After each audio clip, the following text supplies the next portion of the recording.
con este curso de homenajes al padre Membiel. Hemos invitado al doctor Rafael Breide Obeid para que exponga el tema Membiel y el Islam. En esta presentación voy a dividir un poco las cosas. En primer lugar, yo lo conozco a Breide desde hace 33 años. ¿Acordás? Sí. Bueno. Cuando fuimos convocados para una gran empresa por un gran decano que tuvo la Facultad de Derecho de la Universidad Católica, que fue Santiago de Estrada. Esa gran empresa era la Cátedra de Introducción a la Doctrina Social de la Iglesia, que duró 10 años, desde que lo conocí a Breide, que fue en el año 90, hasta que cerró esa década y se cerró la cátedra también, y desaparecieron todos los profesores que la habían integrado, menos 2, de los cuales después voy a hablar. Bueno. ¿Cómo era la metodología de esta doctrina social de la Iglesia que intentábamos exponerla en términos universitarios, para evitar que la doctrina fuera una indigestión de encíclicas y de otros documentos que cada vez se han multiplicado más? Hacíamos 3 preguntas. La primera era filosófica. Piper dice que la pregunta del filósofo es: ¿qué son las cosas? ¿Qué es esto que yo tengo delante? ¿Qué es el hombre? ¿Qué es la familia? ¿Qué es la sociedad política? ¿Qué es la educación? ¿Qué es la cultura? Hasta qué es la economía. Y teníamos una cantidad de discrepancias, me acuerdo, te acordarás, con los profesores de ciencias económicas que reducían la doctrina social de la Iglesia a los temas económicos. Era el trabajo, el salario, la empresa, y nada más, y no entendían todo esto. Segundo lugar, la segunda pregunta es en el orden natural, porque al fin y al cabo la doctrina social de la Iglesia también se apoya en el orden natural. ¿Cuál es el deber ser del hombre, de la sociedad, de la familia, de la educación, etcétera? Y en tercer lugar, a esto, cómo la revelación cristiana lo lleva a su plenitud. Estas eran las 3 preguntas que teníamos que contestar. Esto era coronado al fin y al cabo por la gracia. Y esto evidentemente transformaba a los hombres. El otro día leía en un libro que traje de Francia una anécdota graciosa de un europeo que encontró un viejo bantú leyendo a la Biblia. Y le dice: ¿a dónde vas a ir vos leyendo eso, que es obsoleto ya? En Europa nadie cree en todas estas historias, nadie cree. Así no van a progresar nunca ustedes. Y el bantú le contestó. ¿Qué le contestó el bantú? Y le contestó: si este libro no hubiera llegado acá, hacía rato que te hubiéramos comido. Buah, esta es la verdad. Y bueno, ahí empezaron algunos problemas en la Cátedra de Doctrina Social de la Iglesia con un profesor que empezó a postular todas las tesis contrarias al mantenimiento de las cláusulas religiosas de la Constitución. ¿Se acuerdan ustedes que en la Constitución había varias cláusulas, además del sostenimiento del culto católico? Y una de las cláusulas era la evangelización de los indios, que hoy día en eso no cree ni siquiera la pastoral indígena. Y sin embargo, ha sido un gran progreso la evangelización de los indios.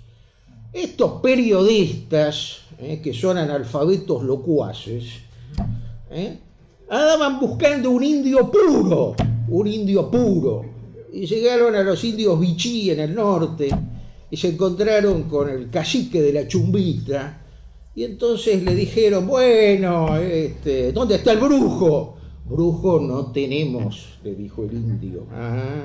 Dice, bueno, y ustedes creen en los dioses, ¿no es cierto?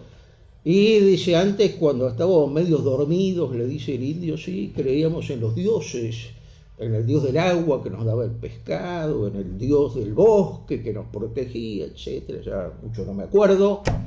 Pero ahora que estamos más despiertos, creemos en Dios que hizo todas las cosas. Ahí está el progreso.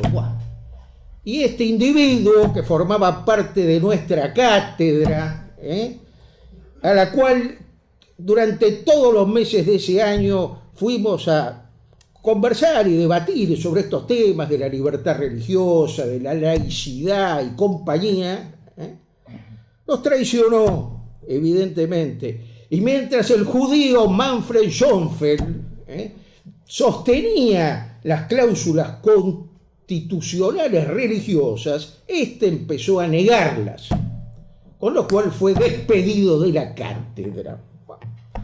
Yo le mandé una carta que se la leí, lo llamé, vení acá, por esto vos no vas a ser más profesor. Bueno, la tengo acá por si a alguno le interesa leerla. Esta fue una de las tantas causas por las cuales la cátedra se suprimió. Y cuando se suprime la cátedra, bueno, hubo muchas protestas y compañía, pero dejaron de pertenecer a la cátedra, entre otros, Rafael Breide Obeide, Ignacio Casares, Juan Marcos Pueyrredón, Luis Roldán, José Luis Rinaldi, Eduardo Cisco, Gerardo Palacio Hardy, Guillermo Jacobuzzi, Ricardo Vaz de Chazal, Aurea Bascoy de Núñez, ¿te acordás? Pedro Gutiérrez Berizo, Lucrecia Dumas, Enrique Aguirre, Carlos Manfroni y otros más. Bueno, ¿qué dijo el decano de esa época? Otro traidor, el decano de esa época, un hombre cuya palabra duró 4 años. Cuando Santiago Estrada en su lecho de muerte se quejó por todo esto, dijo textualmente y lo escribió: como la materia estará a su vez a cargo del equipo de especialistas de notoria capacidad que dirige el doctor Bernardino Montejano, ello redundará en hacer descender los altos principios éticos a la praxis profesional. Bueno, destruyó muchas cosas, entre otras la cátedra. Así fue la cosa. Y después de 4 años, convocó a 2 de todos los profesores, a Gustavo Ferrari, el diputado que votó hasta la ley del género y la procreación asistida, y a Hugo Verdera. Fueron los 2 profesores convocados. Todo lo demás se eliminó porque era molesto en ese nuevo ambiente. Gran destructor. En cambio, Breide es un gran constructor.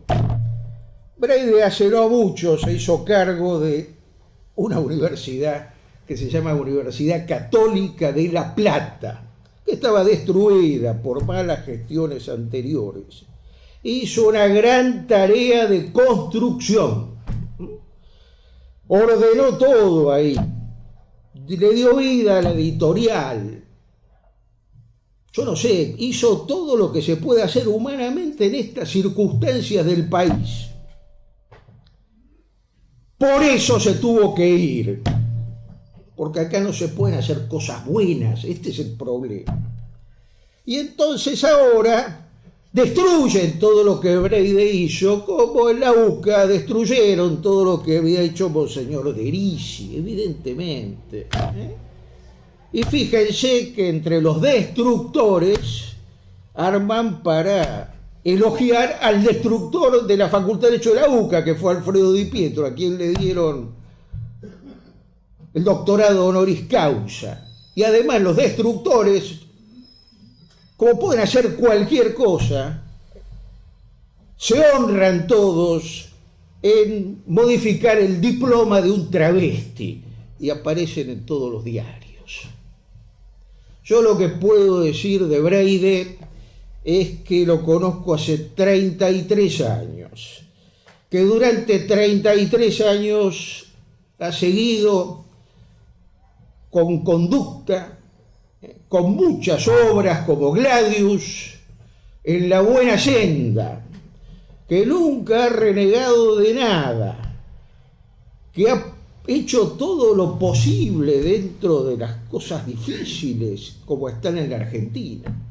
Y acá tenemos un tema difícil, que es el tema del Islam. Y como los argentinos no entendemos mucho de esto, para que ustedes se den una idea, el año pasado estuvimos en el Colegio de Escribanos 2 meses debatiendo el tema del Islam. Yo me leí el Corán desde la primera página hasta la última, tratando de entender algo. Entonces lo convocamos a Breide, que es un hombre también de Medio Oriente. Breide, los ascendientes de Breide vienen del Líbano, de esta nación cristiana, de esta nación mártir.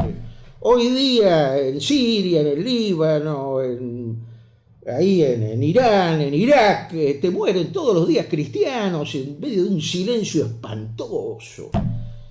Y bueno, y alguien nos tiene que clarificar esto, porque el padre Membiel escribió 2 páginas, creo, sobre el Islam. Y entonces pensamos que lo mejor era llamarlo a Breide, que no solo viene de Oriente, sino que es un especialista. Y además, un ejemplo entonces de permanencia en sus convicciones, en sus ideas. Bueno, con ustedes el doctor Breide Ober.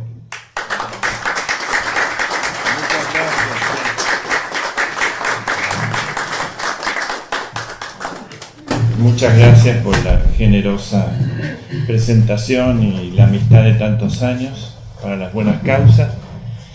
Yo lo que voy a hacer con esta exposición es proponer al instituto caminos de estudio. No voy a dar ninguna conclusión, el tema es complejísimo, vastísimo, es como para ir poniendo la cuestión sobre la mesa y hacer un aporte en este sentido como un reclamo de estudiar el tema. Membiel le dedicó muy poco escrito, pero muy importante, son más o menos como 9 conclusiones que podemos sacar de ese breve escrito de Membiel, que lo leeremos íntegramente porque son 2 párrafos nomás, pero se inscriben en toda una teología de la historia que, aplicando esas categorías de Membiel, pueden servirnos para desarrollar y reorientar el tema. Primero lo que tenemos que hacer es plantear los interrogantes, que pueden ser mucho más que estos, de la discutida situación del Islam, que está muchas veces confundido con los árabes.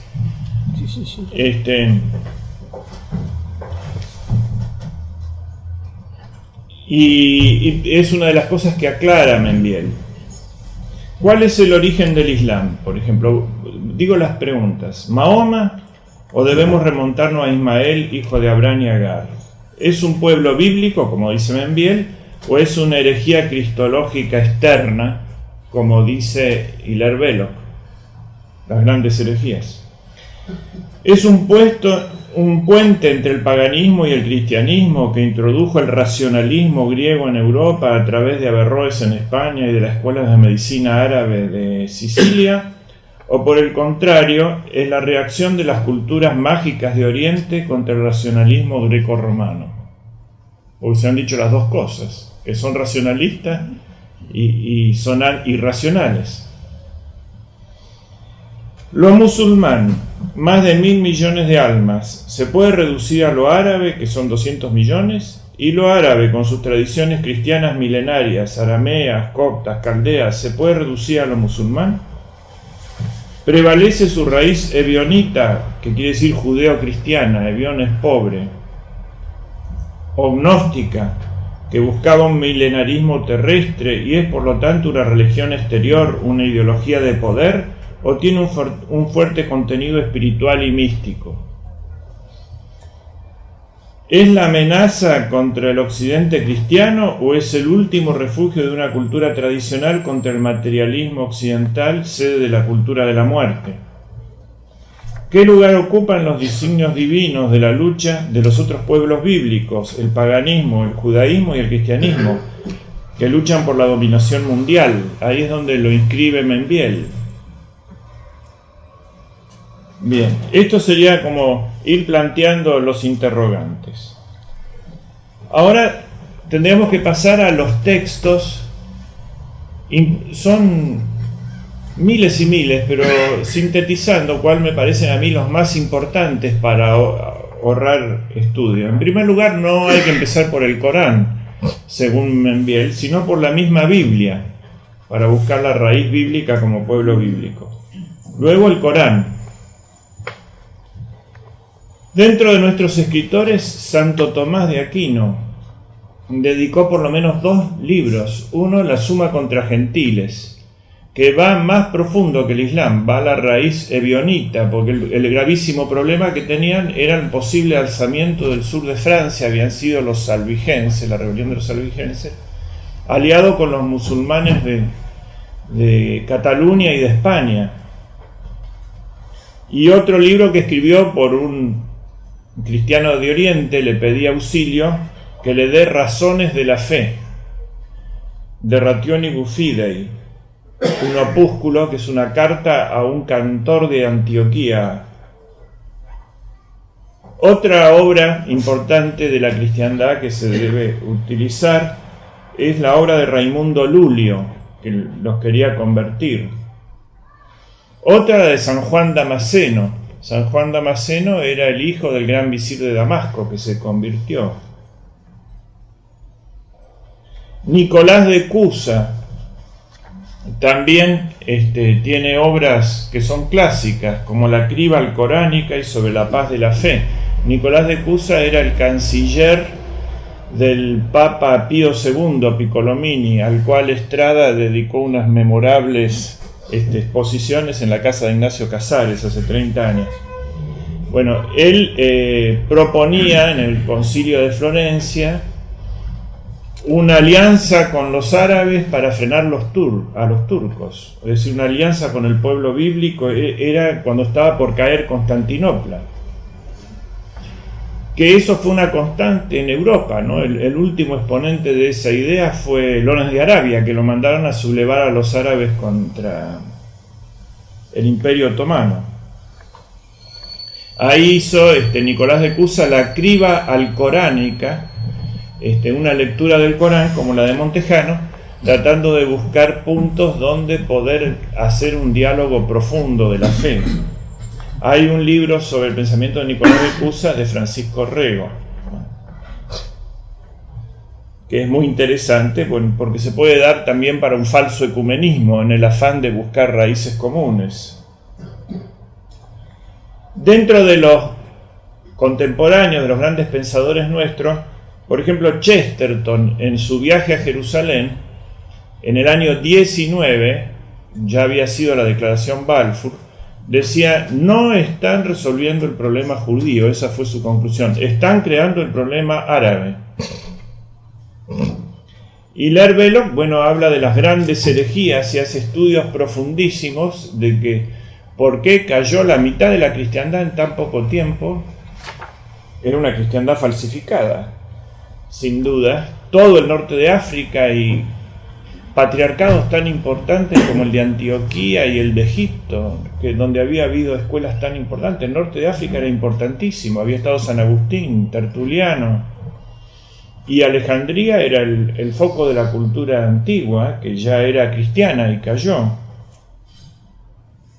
Canals Vidal, que estudia el gran profesor tomista de Barcelona, el ebionismo y la gnosis.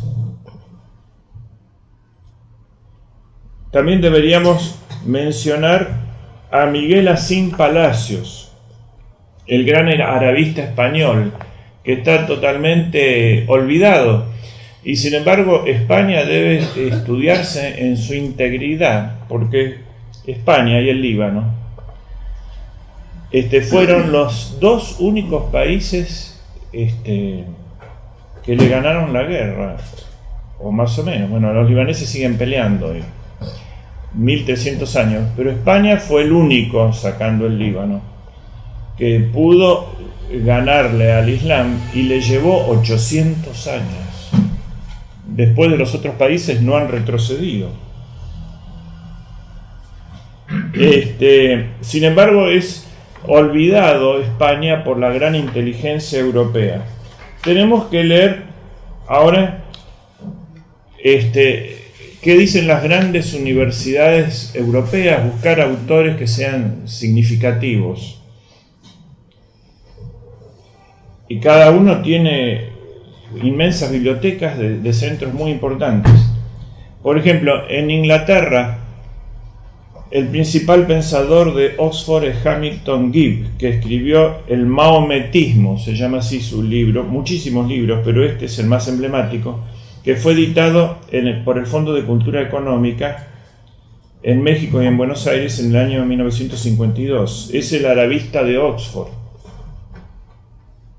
Es el mejor libro para tener el esquema de lo que es el Islam: la expansión, Mahoma, el Corán, la doctrina, la ley, la sharia, la tradición, la interpretación, la sunna, la ortodoxia, el cisma, el sufismo. El legado del Islam, también de Oxford, editorial Pegaso, donde está Gibb y otros especialistas más, convocados por Sir Thomas Arnold y traducido por Enrique Tapia. Esto está en español también, del año 1944. Yendo a Francia, que es muy importante, está la obra de Luis Massignon, muy citada y comentada por Castellani, cuando habla de Al-Jalá y descubre otra vertiente, la mística, porque en general la opinión predominante es la de una religión ideológica y exterior de dominación, como si fuera una ideología del poder. Sin embargo, Massignon descubre en el estudio de Al-Jalá una mística muy profunda. La misma intuición tiene Roberto Hugo Benson en el terrible capítulo ese donde hablan de toda la filosofía, que es muy antinovelístico. Es muy bueno en El Señor del Mundo para los filósofos, porque es la revisión de toda la ideología, de toda la doctrina de ese tiempo. Y él teme muchísimo a la religión del sufismo. Es como una advertencia que hace Benson. Mártir místico del Islam, Al-Jalá. Está en español la obra de Massignon.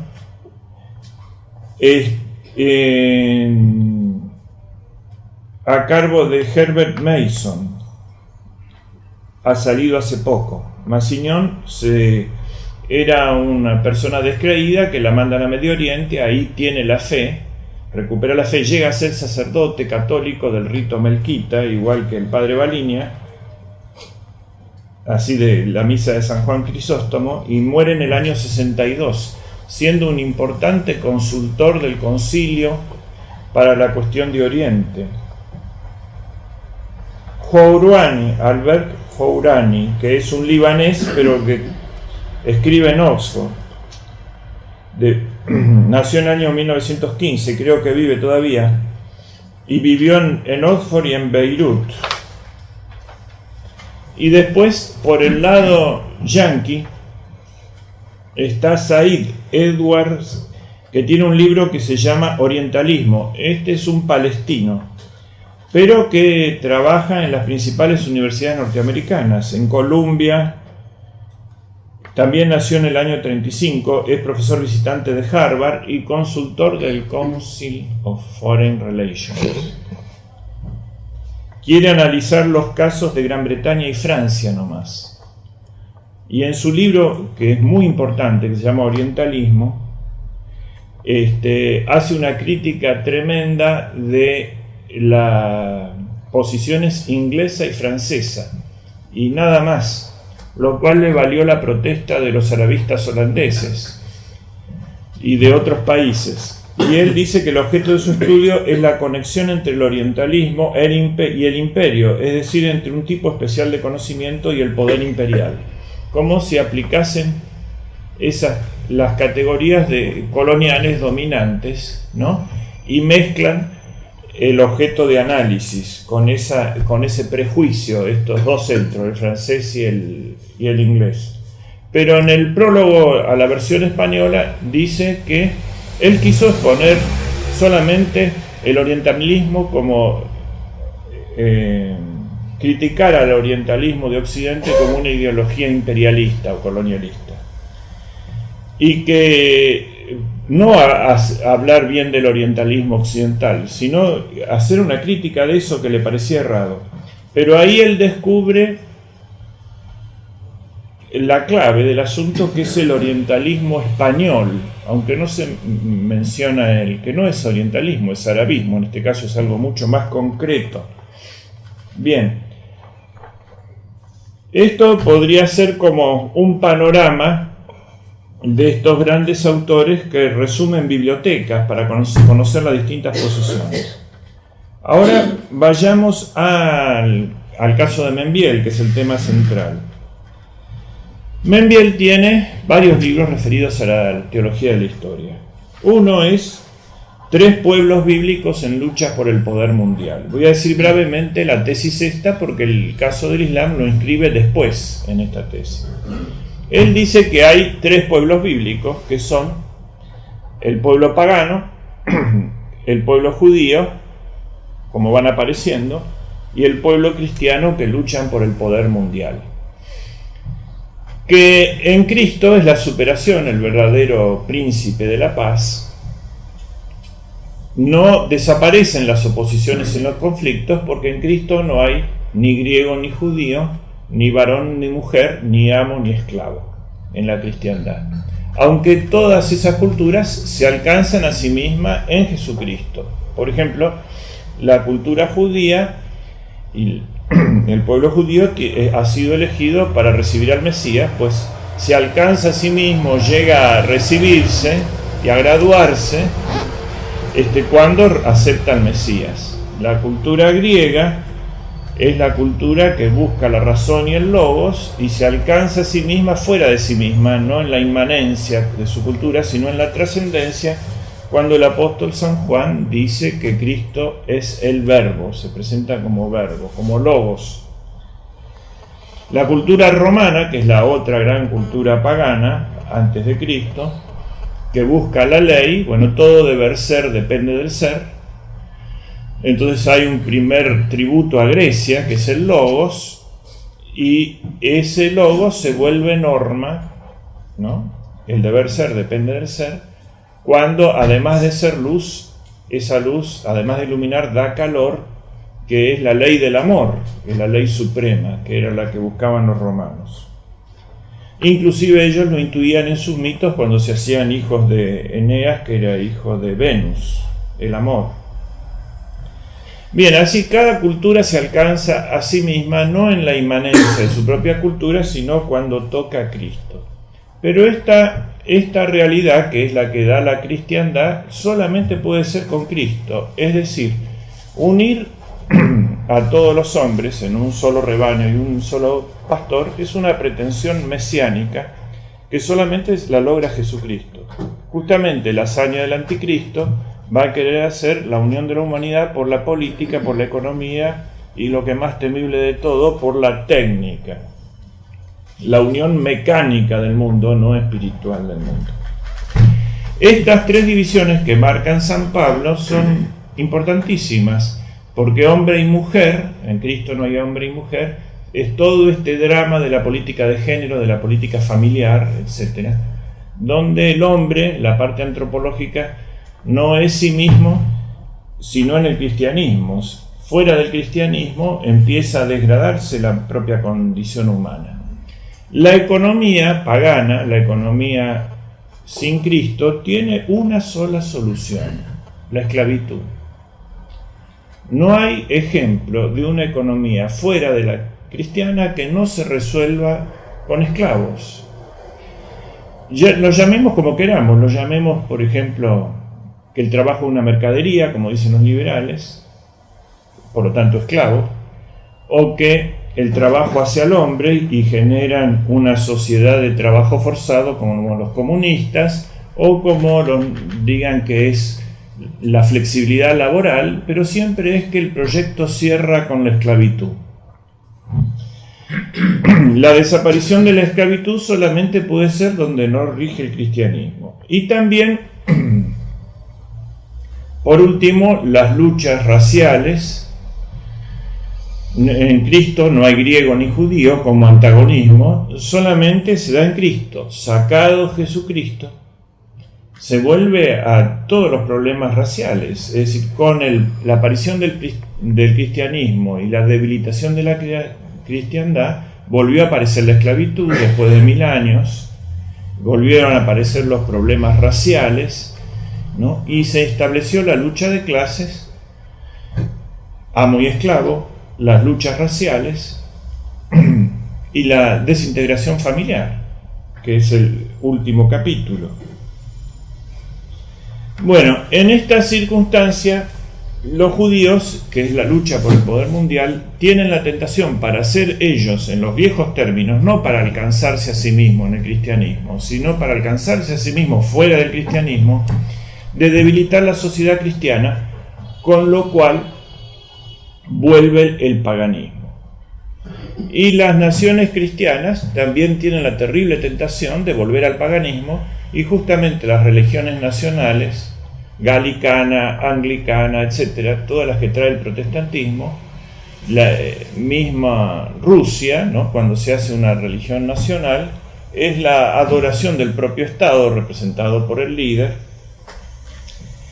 Y entonces quieren que las promesas mesiánicas le venga a su poder nacional, quieren ser el Israel de Dios, pero en términos del Antiguo Testamento.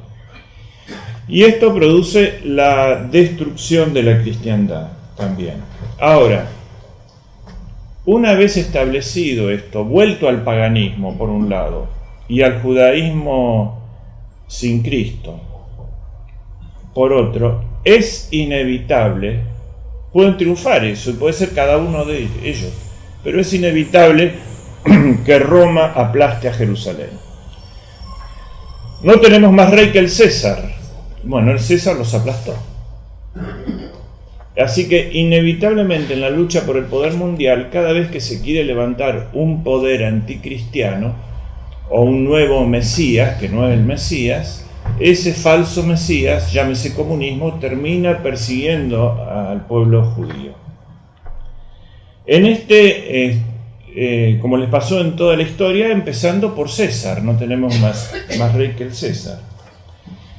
En este estado, año 37, en plena guerra civil española, todavía no se había cambiado el mapa con la Segunda Guerra Mundial, Membiel intuye el resurgimiento del Islam, cuando no tenían ningún país independiente.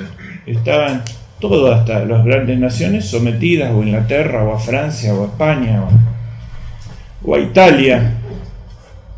Y él ve que todo eso, que por el levionismo, que por lo que tenía de ideología cercana al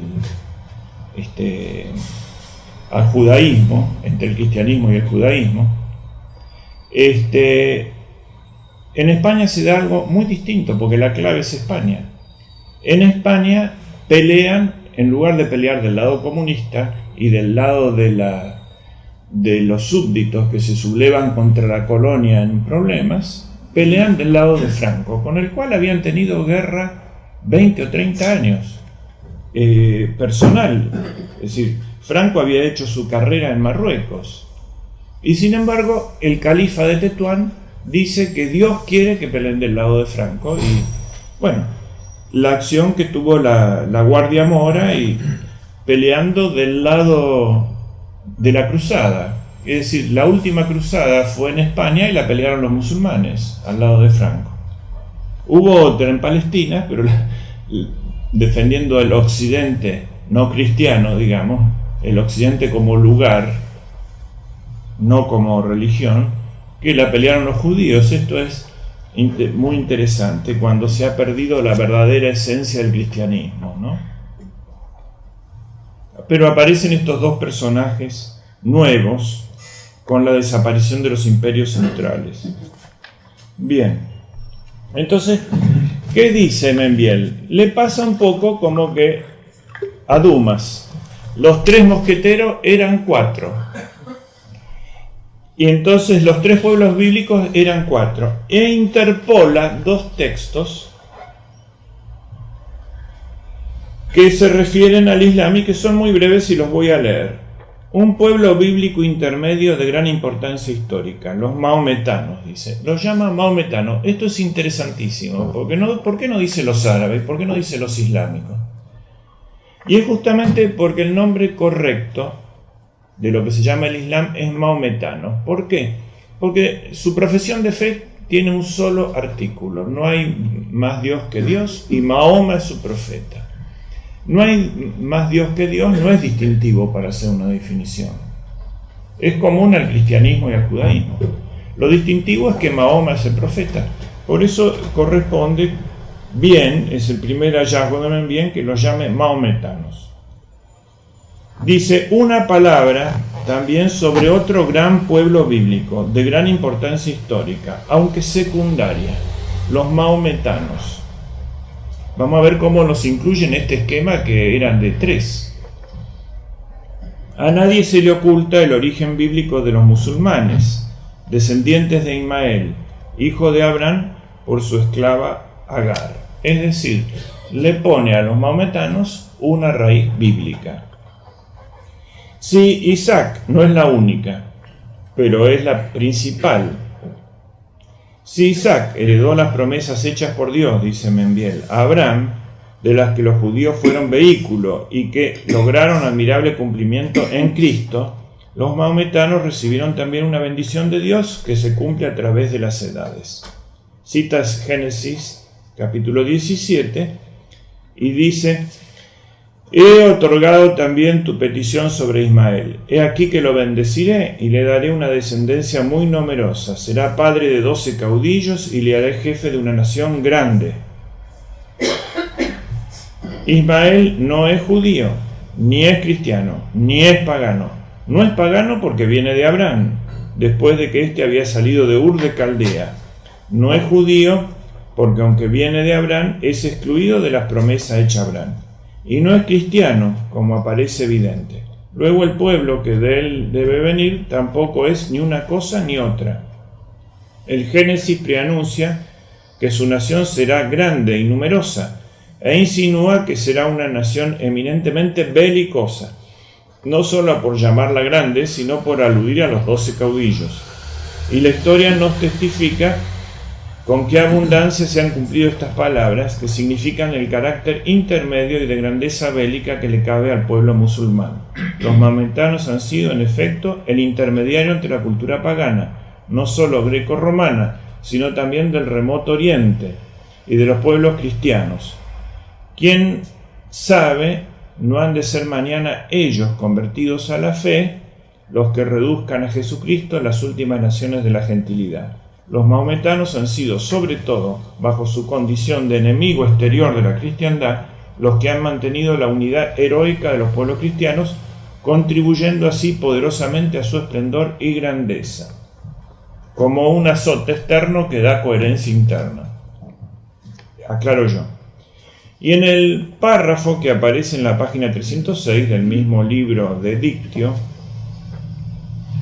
dice, con gran optimismo, los musulmanes también entrarán en la iglesia. Un poderoso movimiento agita hoy al mundo musulmán. Este pueblo intermedio entre judíos y paganos ha tenido como misión histórica ser vehículo de comunicación entre Oriente y Occidente, entre el paganismo y el cristianismo. Pueblo belicoso, no sabemos qué suerte providencial puede caberle en estas luchas decisivas que se entablan entre los pueblos bíblicos, pero es curioso advertir que mientras le agita por dentro un poderoso impulso de resurgimiento, se ve acercarse a potencias cristianas como España. A él le parece que eso es providencial. ¿Quién sabe si no es este el camino para introducirle definitivamente en el seno de la Iglesia? Lo deja como ambiguo y viendo, pero dice, esto puede ser. Yo establecí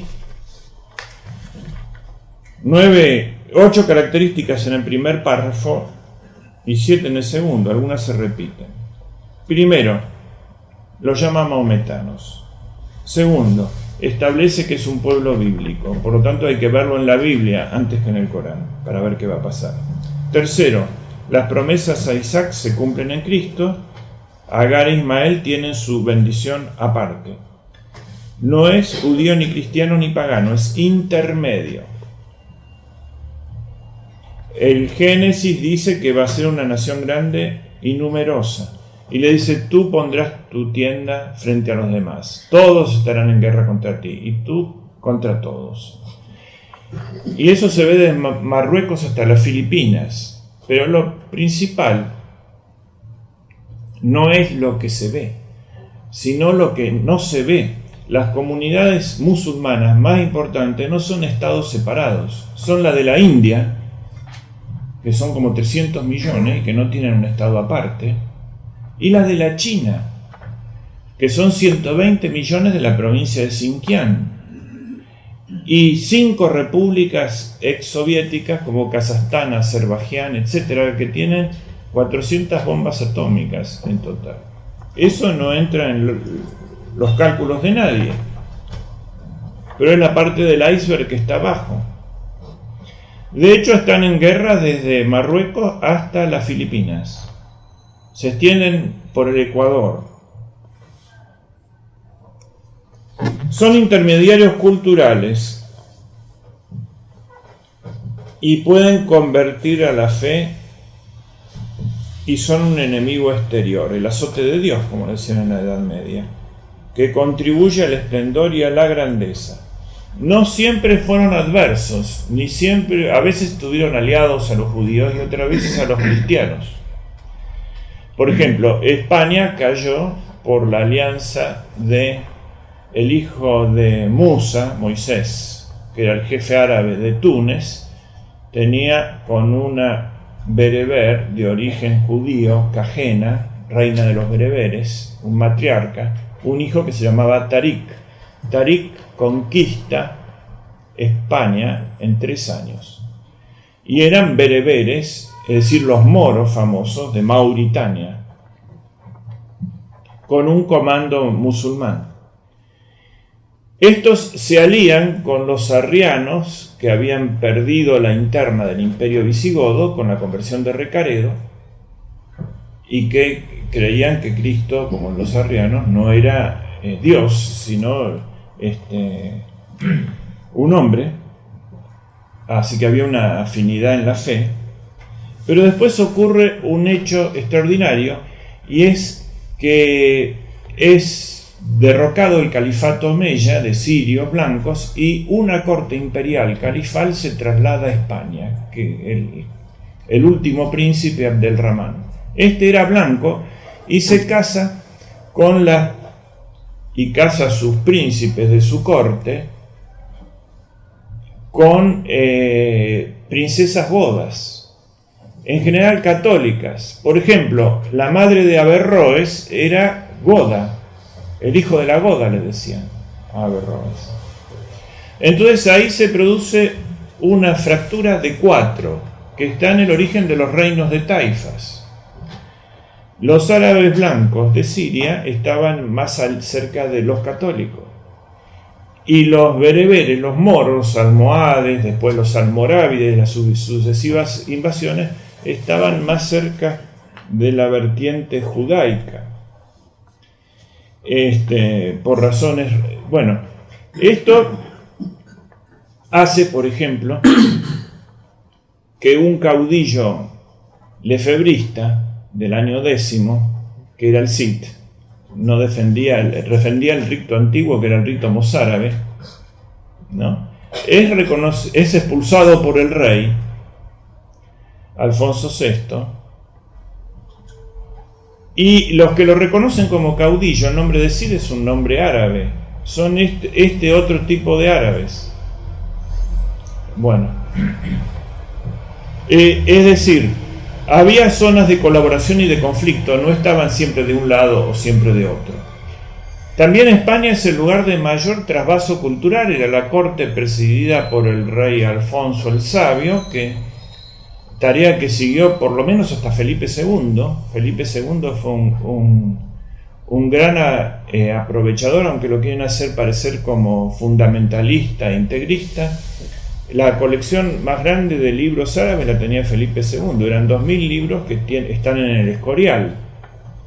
Y Alfonso el Sabio dirigía la corte de traductores de Toledo, donde pasaban las obras de Aristóteles a toda Europa.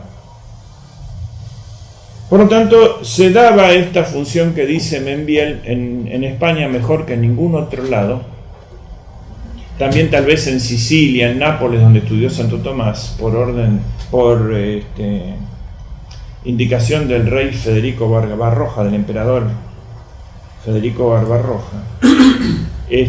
También fue una introducción, pero ahí esa vertiente era materialista. El materialismo entra en Europa por la medicina árabe de Sicilia. Bastante descreída era la corte de Federico. Bien, esto para hacer una breve referencia. Yo creo que la clave está en estudiar lo de España, que es ignorada por los grandes centros de Harvard y no tanto de Oxford, que sí le dedica mucha importancia, pero sí los norteamericanos. Bueno, por eso Franco pudo manejar el problema de otra forma. Sin Palacio era procurador en las Cortes de Franco, que era un sacerdote muy docto. Una de las líneas que yo diría es estudiar esa. Muy bien, entonces hemos hablado del tema bíblico. Ahora vamos a hablar de la segunda gran raíz, que es el ebionismo, la parte judeo-cristiana. ¿Qué era el ebionismo? Ahora se habla mucho de que nosotros somos judeo-cristianos. Nosotros no somos judeo-cristianos, nosotros somos romanos. Nuestra iglesia se llama católica, apostólica y romana, no judeo-cristiana. Eso es un abuso. Existió el judeo-cristianismo y fue muy importante, era la iglesia de Santiago. Eran judíos de cultura y de raza y cristianos de religión. Pero nosotros venimos de San Pablo y de San Pedro, que llevaron el evangelio a la cultura greco-romana. Este judeo-cristianismo, que es legítimo respecto de la iglesia de Santiago, fue terriblemente perseguido por los fariseos primero y debieron huir de Jerusalén. Santiago el apóstol, el primer obispo de Jerusalén, fue asesinado por el rey Herodes y luego toda la familia, porque tenían la sangre de David, y los sucesores de Herodes no querían querían quebrar totalmente la línea sacerdotal que pasaba por el Bautista y la línea real y sacerdotal que pasaba por Jesucristo. Después se produce la caída de Jerusalén y la segunda caída de Bar Kokhba, el hijo de la estrella, que se había sublevado en el 130, y el emperador Adriano ordena la expulsión, prohíbe a todos los judíos y también judeocristianos, obviamente, pisar Jerusalén. Eso fue un golpe terrible para la cultura judía y judeocristiana también, la caída del templo.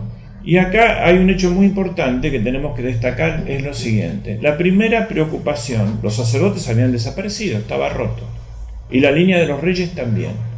¿Quiénes quedaban? Quedaban los maestros de escuela. El Ministerio de Educación quedó desparramado con escuelitas por todas partes. ¿Eso qué era? Los rabinos. Entonces los rabinos se reunieron y dijeron, bueno, tratemos de salvar la escritura. traigan todos los libros de la Sagrada Escritura que tengan. Y entonces conseguían 10 libros del Génesis, 7 del Éxodo y así. Y empezaron a leerlos en medio de la persecución romana, y los que había más versiones, que no era un criterio mucho porque podían responder al mismo el copista errado, los textos que tenían más copias similares los canonizaban. Resulta que lo que se usaba comúnmente en Palestina era la versión de los 70, que estaba en griego, ¿no? Los apóstoles hablan con frases, cuando repiten el Antiguo Testamento, hablan de la versión de los 70 en griego. Pero ellos no querían, estos rabinos, usar la versión de los 70. Entonces, ahí perdieron 10 libros del Antiguo Testamento. De los 72 libros del Antiguo Testamento, no admitieron como confiables ni el de Job, ni el de Tobías, ni los Macabeos, ni algunos capítulos del libro de Daniel, porque no tenían el texto hebreo, tenían solamente los 70. Todo el Nuevo Testamento fue escrito en griego, absolutamente todo. Se habla, pero no existe la versión de un evangelio de Mateo en arameo, porque la versión griega de Mateo tiene aramaísmos, como podían hablar. Entonces, eso significa, por lo tanto, el griego es una lengua sagrada, es una lengua de la Sagrada Escritura, y fue fundamental en la encarnación del Verbo como Logos. Es decir, el Verbo, antes de encarnarse en María, se encarnó en la palabra, que es la Biblia, la palabra de Dios. No se encarnó porque no era carne, pero fue como una forma de ir descendiendo a la cultura humana. Bien, entonces se produce esta gran fractura. Aquí tenemos que corregir el primer error. La Iglesia Católica es la Iglesia antigua. Es el pueblo del Antiguo Testamento y del Nuevo Testamento. Lo que ahora es el pueblo judío es una salvación de un resto hecha por los rabinos. Pero cuando ellos tuvieron que recuperar esos 10 libros, que fue en el siglo VIII y IX después de Cristo, vinieron a buscar las versiones cristianas. Esto hay que decirlo también, ¿no es cierto? Entonces nosotros somos el pueblo antiguo. Además de eso, y esto también para entender las cuestiones de los cristianos de Oriente, en cuanto a conservación de cuestiones culturales, coptas y arameos, también son los cristianos los que guardan esas antiguas tradiciones. Egipto es egipcio, una palabra que viene de ecopto. El verdadero nombre de Egipto es copto. Y las construcciones de los cristianos caldeos, maronitas, etc., su lengua es en arameo, que es era el idioma oficial del imperio persa, que no hablaba en persa, sino que hablaba en caldeo, porque los reyes de Persia reinaban en Babilonia. La habían conquistado Babilonia, y había pasado lo mismo que con la cultura greco-romana, ¿no? Los últimos emperadores romanos, durante 1000 años, Bizancio, se trasladaron a un área griega, y el Corpus Iuris Civili, el mayor monumento de la cultura romana, su cuarto libro, que es las novelas, se escribió enteramente en griego, y dijo el emperador Justiniano: porque quiero que todo el mundo me entienda. Entonces el imperio persa, la lengua de la Cancillería y la del Medio Oriente era el arameo, de la cual derivaron 18 idiomas, pasó como el latín y las lenguas romances. Bueno, los últimos pueblos que hablan en arameo, no como lengua litúrgica de la iglesia maronita, sino como lengua popular, es el pueblo de Malula y otro más, están desapareciendo en este momento. Siria. En Siria. Y también, bajo el gobierno de Bush padre, se destruyó en Mosul, que es la antigua Nínive, la iglesia de Santo Tomás, llamado Dídimo. como también ocurrió con Monte Cassino. Querían destruir un depósito de la tradición, que ahí se salvó, bueno, por una acción de los que defendía Monte Cassino, trasladaron todo a Roma y se salvaba ese depósito de tradición.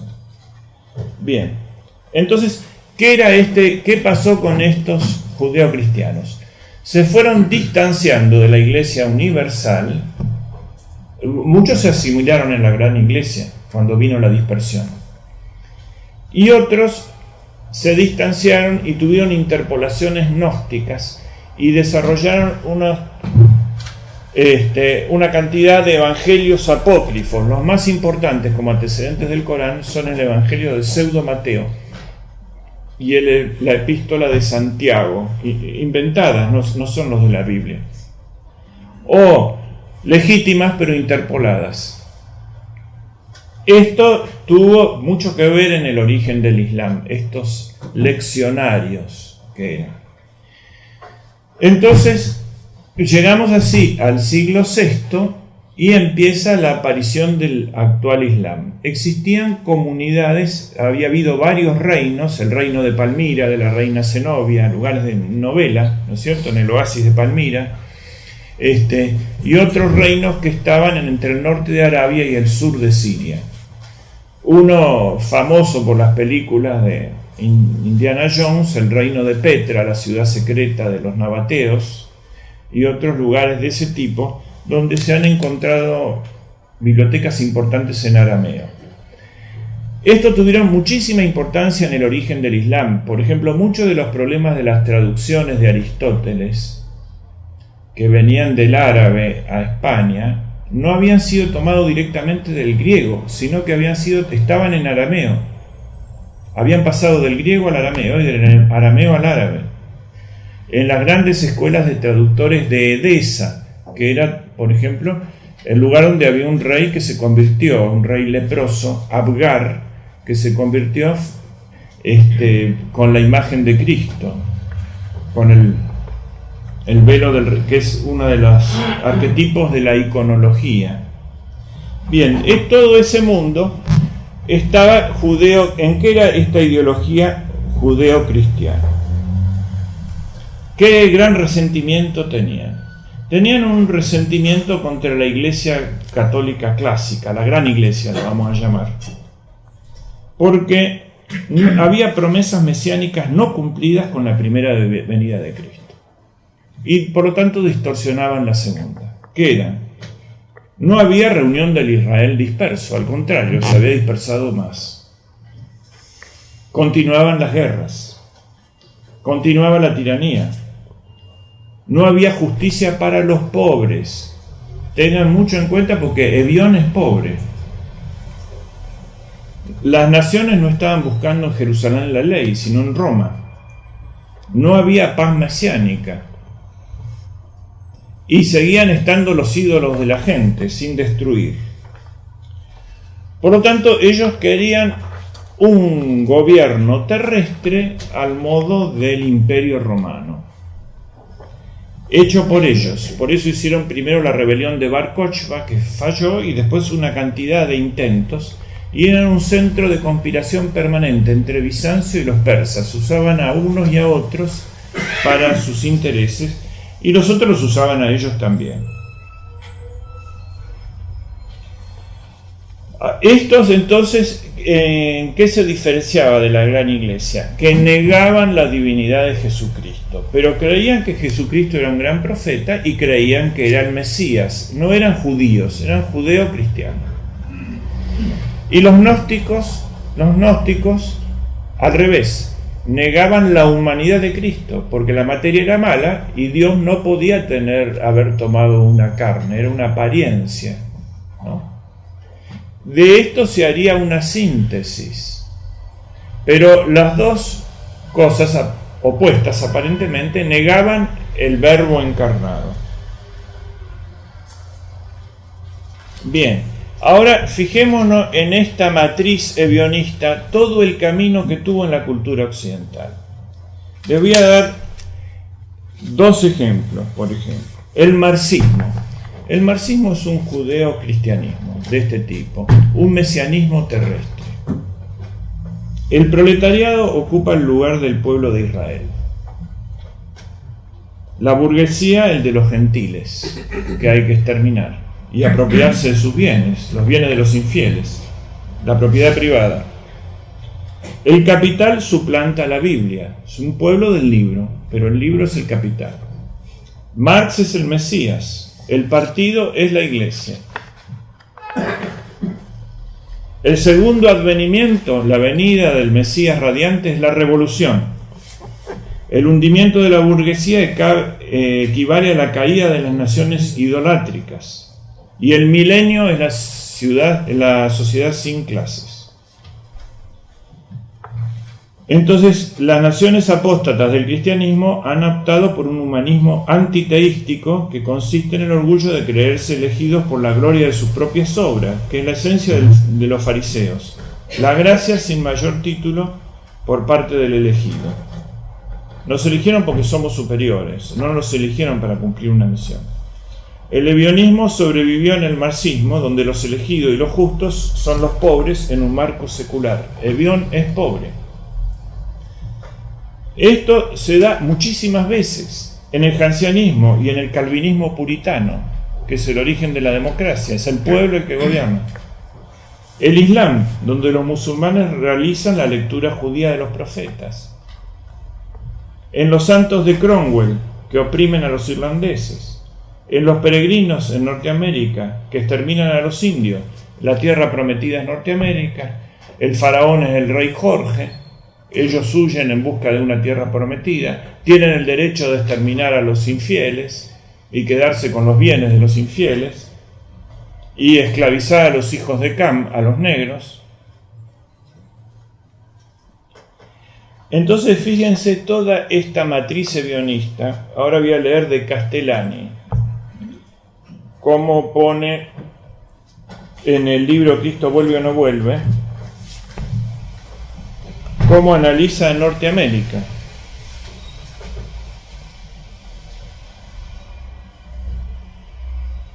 Dice: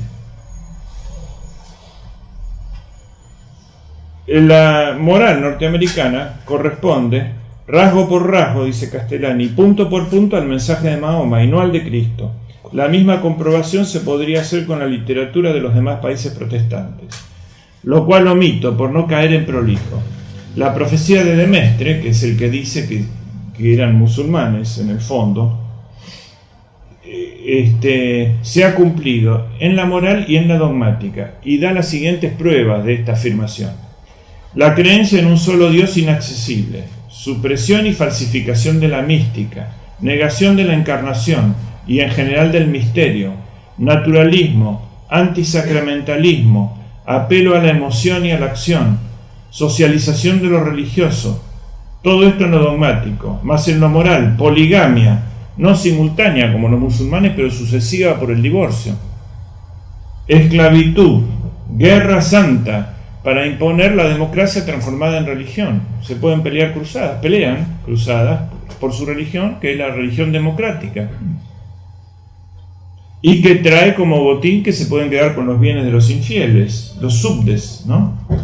Culto a la riqueza, energía bárbara de las ganas de vivir.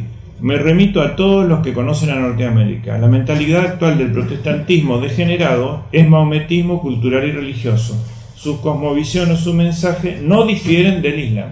Castellani. Entonces fíjense si es importante esta raíz ebionita. ¿Qué es lo que ocurrió respecto del judaísmo? Los judíos tenían una propuesta de Dios, que era recibir a Cristo y establecer un reino espiritual, y un anhelo de ellos, que era realizar un imperio terrestre como el de Alejandro Magno o el de César. ¿Y qué les pasó? Los árabes se quedaron con su anhelo terrestre y los cristianos se quedaron con su promesa espiritual del reino celestial.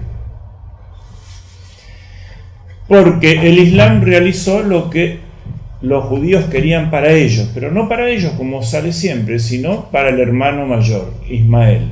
Entonces ahora tenemos que entrar, porque estos pueblos son todos hermanos, en la psicología de las relaciones fraternas, que está en la Biblia y que es otra tesis de Membiel. Membiel habla de Caín y Abel, habla de Ismael e Israel, habla de Jacob y Esaú, y habla del hermano mayor y el hermano menor de la parábola del hijo pródigo.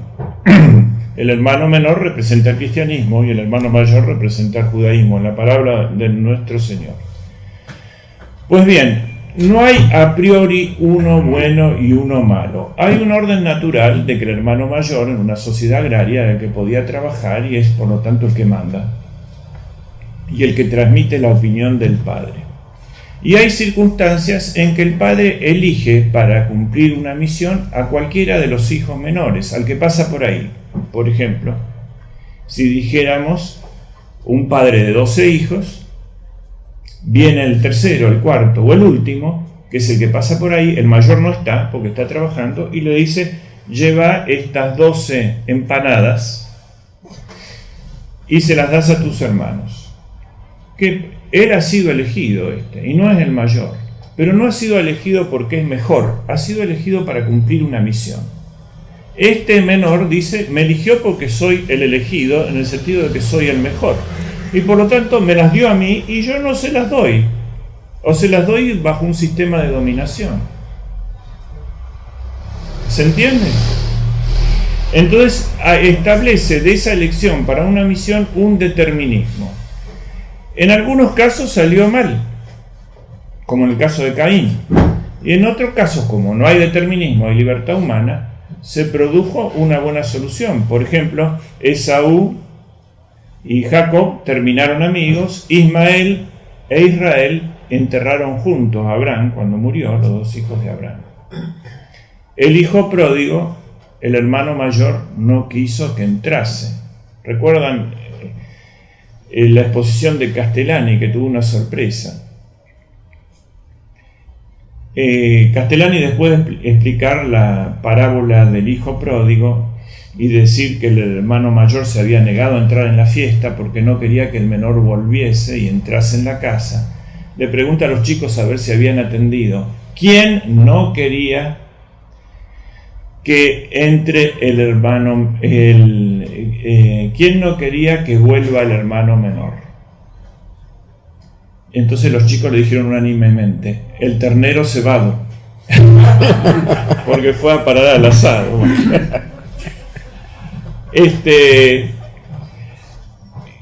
Justamente esto se dio que puede haber una reconciliación en los hermanos, no hay determinismo en la cuestión.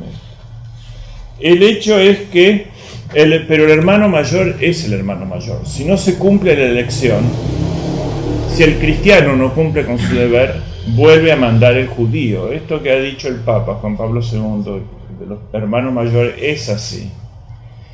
Pero si ellos no cumplen, Ismael pisa fuerte, porque es el mayor. Y dice la Biblia: Esaú pisaba fuerte, ¿no? Y Jacob temblaba cuando venía el hermano mayor, cuando venía Esaú. Entonces se da esta cuestión en la dinámica de los pueblos bíblicos, y esto no se puede entender solamente viendo la versión judeo-cristiana o del levionismo. Hay que ir a la Biblia para entender lo que va a pasar. Bien, entonces ahora vayamos a otros aspectos de esto mismo. ¿Por qué la extraordinaria propagación del Islam? Tan extraordinaria. Y porque el cristianismo estaba en casi todas partes muy enfermo. El pueblo cristiano estaba oprimido por los bizantinos, llenos de impuestos. El clero y la dirigencia eran herejes, monotelitas, monofisitas, nestorianos, y el pueblo estaba mirando las disputas teológicas al margen de eso. El pueblo, lejos del sacerdocio, de la vida sacramental, tenía situaciones familiares muy irregulares, 2 o 3 familias. Vastos sectores de la población estaban en poder de la usura, endeudados. Algunos pueblos habían encontrado en las herejías una identificación política para sublevarse contra el emperador bizantino. Les daban una salida a sus ganas de rebelarse contra la opresión imperial. Sobrevivía la esclavitud, a pesar de que ya repugnaba la conciencia cristiana del pueblo. Y gran parte la población era católica abajo, galo-romana, ítalo-romana, ¿no? Hispano-romana, y en el norte de África también. Pero la dirigencia en muchos lugares era arriana, que oprimía al pueblo católico. Entonces hubo un reino, por suerte, unos bárbaros no entraron arrianos, como la gran parte de los bárbaros que cruzaron el Rin, arrianos, cristianos pero arrianos, y se instalaron sobre ciudades, sobre pueblos galos-romanos, hispano-romanos, etc. Sino que los francos entraron paganos y se convirtieron. Al convertirse, el gobierno bárbaro era católico y el pueblo galo-romano era católico. Se hizo un reino muy fuerte que no tenía unidad interior. Entonces Carlomagno inmediatamente reconstruyó el imperio, derribando todas las tiranías arrianas de todo alrededor. Eso lo hicieron en África los musulmanes, que estaban en manos de los vándalos y sus sucesores, eran arrianos. Entonces venían los musulmanes y decían: quedan perdonadas las deudas con el usurero. El que se hace islámico no paga impuestos. Quedan saneada la situación familiar irregular. Había blanqueo fiscal, blanqueo familiar, blanqueo impositivo, todo junto, ¿no? Liberación de toda esta cuestión. ¿Y dónde se frenaron? Recién en Poitiers se frenaron. ¿Por qué? Porque había algo sólido. Lo demás se derrumbó. Porque igual que las naciones hispánicas, ¿no? Desde la ida de los Austrias, el Estado estaba contra la sociedad, ¿no? El Estado de la Ilustración está contra nuestros pueblos. El Estado es de la Ilustración y nuestros pueblos son del siglo de oro. Esto también es muy importante que lo tengamos en cuenta. Pues bien, para ir terminando y viendo los problemas que puede ahora tener la propagación del Islam. El Islam le pegó una sacudida grande a Occidente y estableció una guerra que muchas veces, con ser externa, era caballeresca. Saladino y Ricardo Corazón de León, el Cid Campeador, hay muchos ejemplos buenos y muchas veces de gran intercambio cultural. Y cumplió su rol de azote de Dios, de poner a la cristiandad en orden,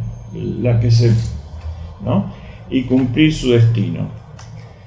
Si solamente existiera como dice la literatura francesa, no la de Massignon, que rescata lo espiritual, sino la que considera una herejía ideológica externa, no se podría haber dado que peleasen del lado de Franco. ¿Por qué? Porque lo lógico es que la derivación lógica de la única vertiente judeo-cristiana sería el socialismo árabe, que también existió, porque existía esa raíz. Pero podía haber un cambio espiritual, y eso es que Franco y sus asesores, que tenían toda la experiencia del único país que le ganó al Islam, que era España,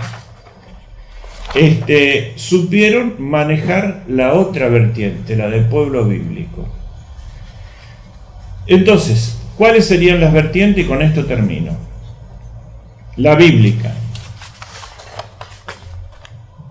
la ebionita, que es la más peligrosa, como cuna del anticristo, y que ya hay mucho adelantado en el mundo moderno, desde el socialismo hasta el calvinismo, para crear una matriz común que sea la religión del anticristo. La espiritual mística de los sufíes, como temía Benson, que ahí está el hallazgo, lo que le llama la atención a Castellani. Membiel ve lo del pueblo bíblico, pero Castellani ve la conversión de Al-Jalá. Al-Jalá era un árabe del siglo IX, está en el libro de la psicología humana de Castellani, que nunca vio un misionero cristiano y que leyendo el Corán dice, pero profundizando eso, dice, Mahoma es el sello de los profetas, pero el Corán dice que Cristo es el sello de los santos. El sello es el último y el más perfecto. Si es el sello de los santos, es Dios. Y yo quiero una unión con Dios. Y eso lo sostiene, y entonces el integrismo, la religión exterior, ¿no?, lo crucifica y lo martiriza. Pero el proceso duró muchos años, estuvo encadenado en la mezquita y escribió una cantidad de poesías que corrieron por todo el mundo y estaban reprimidas por la policía del califa de Bagdad, pero corrían en secreto, y esa es una de las raíces más profundas de la mística cristiana también, ¿no? Entonces este fue un cristiano para Castellani de bautismo de sangre, porque no llegó a bautizarse.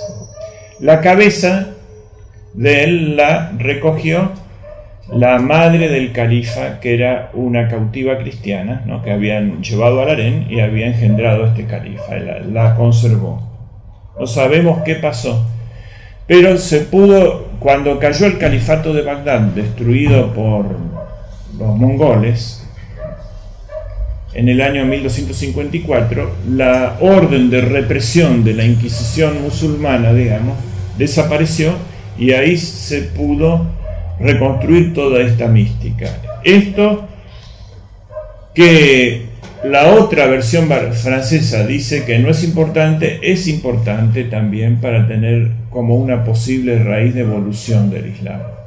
La última, que no voy a tratar por razón de tiempo, es la raíz persa, Zoroastro, pero eso puede ser conmovido, y de hecho es lo que se está moviendo debajo del chiismo, lo dejo planteado, y es esto, que tiene más raigambre persa.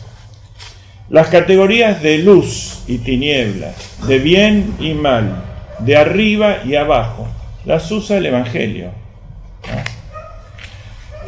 Vosotros sois la luz del mundo, ¿no?, que las tinieblas no reconocieron a la luz, vosotros sois de arriba, no sois de abajo, y la lucha entre bien y el mal. Eso para nosotros no tiene un sentido ontológico, tiene un sentido escatológico y moral. No hay dos principios. Pero para unas vertientes musulmanas sí, porque tienen de abajo a Zoroastro. Entonces pueden estar hablando de la lucha de la luz y las tinieblas, pero le dan a las tinieblas no una zona de no luz, sino como un principio activo positivo. Bueno, esto, si se mezcla con la dialéctica hegeliana y con el marxismo, socialismo, puede ser terriblemente corrosivo, ¿no? Puede dar una mala derivación. Lamentablemente las potencias occidentales han desencadenado fuerzas espirituales descreyendo ellos del espíritu. Esto es una responsabilidad muy grande de aprendiz de brujo.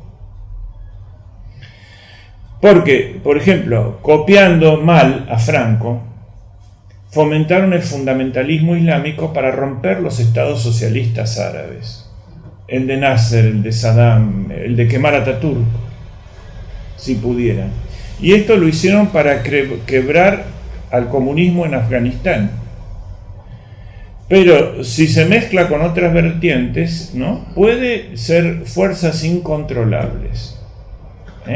Primero, antes de desencadenar fuerzas espirituales que no se pueden dominar, hay que crecer Occidente espiritualmente, que fue lo que hizo España, ¿no es cierto? Es decir, ¿cuál fue la causa de que España ganó la guerra? La única en 800 años, y es que dio una respuesta integral, desde la mística hasta las balas, porque ya había cañones en la guerra de Granada, ¿no? Todo. La respuesta tiene que ser integral. Teología, metafísica, economía, ¿no?, cultura, etc. Por ejemplo, el diálogo de Occidente ahora es, los musulmanes dicen, queremos hablar de religión. No, no creemos en la religión, le dicen los occidentales. Bueno, ¿queremos hablar de filosofía? No. ¿Queremos hablar de política? Tampoco. Solamente nos interesa hablar de economía y en los términos que nosotros la imponemos. Bueno, entonces la respuesta es el terrorismo. Pero no solamente, sino que es una respuesta integral. Hay que ver que cuando Membiel escribió eso, en ninguno de esos renglones, ni en el político, ni en el militar, ni en el económico, ni en el social, podían hacer nada eran como la película de Lawrence de Arabia, estaban en la Edad Media. Y sin embargo, a partir de la restauración religiosa, plantearon una batalla tremenda y tienen 44 naciones independientes. Y mucho más moviéndose. Entonces, tampoco interesan, para terminar, como enunciando los temas, los conceptos occidentales que nosotros atacamos seres o sociedades con sistema nervioso central. No tienen sistema nervioso central. El Islam tiene un sistema nervioso periférico que la unión se hace por una comunidad cultural que consiste que la enseñanza primaria es saber el Corán de memoria. Eso es lo que les da la capacidad de integrarse. Entonces no pueden ser controlados sistemáticamente porque no tienen sistema. Al-Qaeda no es un grupo, son miles de grupos con una chequera que lo financia, pero no tiene un sistema nervioso central. Todo eso es periférico, ¿no es cierto? Bueno, se podrían decir otras cosas. Para ellos, desde el punto de vista estrictamente militar, no han ganado una batalla, pero vienen ganando la guerra. Porque la derrota significa no seguir adelante, y es imposible, una vez que está desencadenado, ¿no?, que no sigan adelante, aunque tengan que poner 1 millón de muertos, como en Irán contra Irak primero, y después en Irak segundo, etc. Entonces, si la victoria o del otro lado la derrota significa que el enemigo diga no pueden seguir adelante, ellos siempre van a seguir adelante, no importan las bajas. Y el arma principal no es el terrorismo, que están muy preocupados, quisieran que no existiese. El arma principal es la misma que la de Hispanoamérica, es la natalidad. Bueno, sí, muy bien. Nada más, muchas gracias.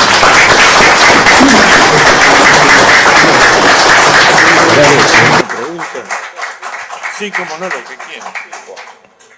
Bueno, el arquitecto Randle, el doctor Cayobón. Una muy intrigante. ¿Dónde colocamos a René Guénon en todo este panorama? No lo podemos destruir. No, René Guénon falleció cuando Juan Carlos Goyeneche estaba en Egipto invitado por el Toto Madero. Goyeneche tenía una biblioteca que podría haber fundado un instituto de cultura, porque tenía todas las obras de Asín Palacios, las vi ahí yo. Bueno. Y justo llegó al Cairo, pide un diario cualquiera en francés, y estaba que había muerto Guénon, y fue al entierro, y le hicieron un entierro musulmán. Él buscaba la tradición primordial, ¿no? Y la había buscado en el catolicismo, era lo único del cristianismo que valía la pena para él. Los demás ya habían perdido la tradición. Después ingresó también en la masonería y por último se terminó haciendo islámico, murió así. Hay obras de él que pueden servir mucho, como la crítica al mundo moderno, otras no. Porque no murió en la ortodoxia.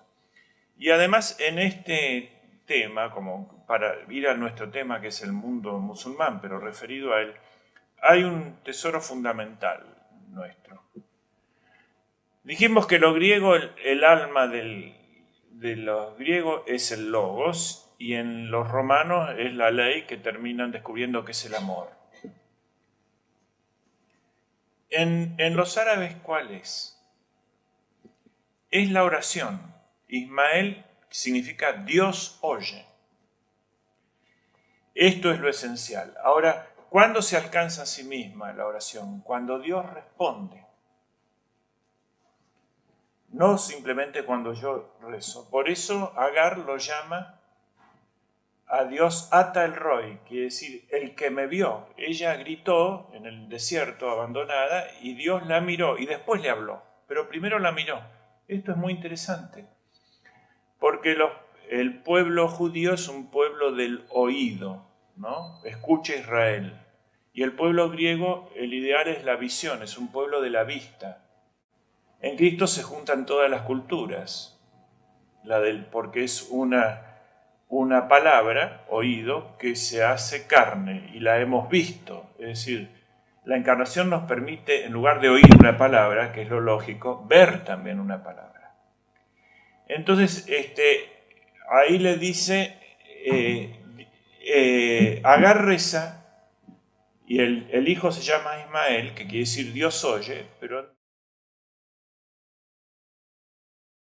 la Virgen, la Madre de Cristo, y Miriam, la hermana de Moisés y de Aarón, que hace un himno muy lindo. Bueno.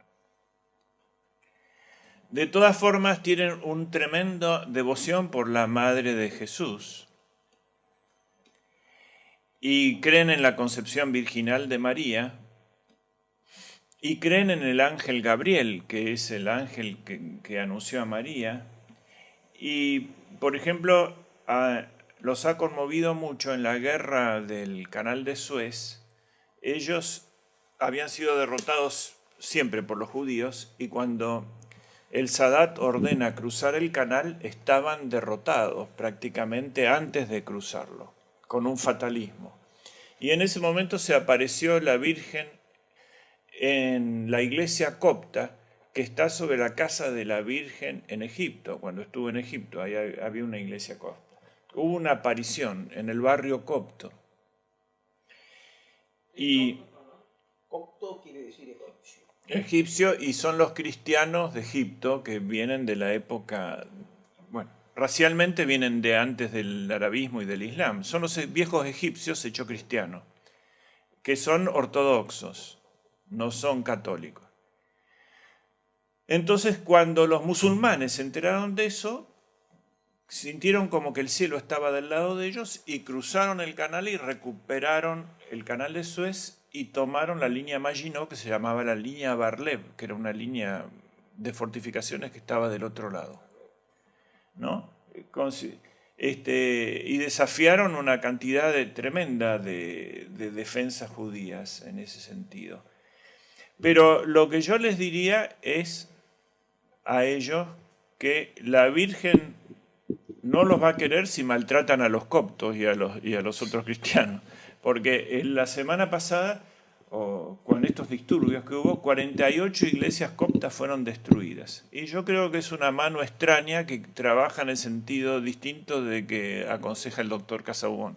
Es decir, quisiera poner una cuña ahí. Pero si hay una salvación, seguro. No solo para ellos, para nosotros también. Justamente para volver a Membiel. El padre Sánchez Abelenda, que es el que hace el estudio preliminar de los pueblos bíblicos que acabo de comentar, lo fue a ver cuando estaba agonizando. Y le dijo, padre, usted está muy mal, así como era de don Franco, ¿no? Un poco bruto, podemos decir, se va a ir, ¿qué testamento nos da?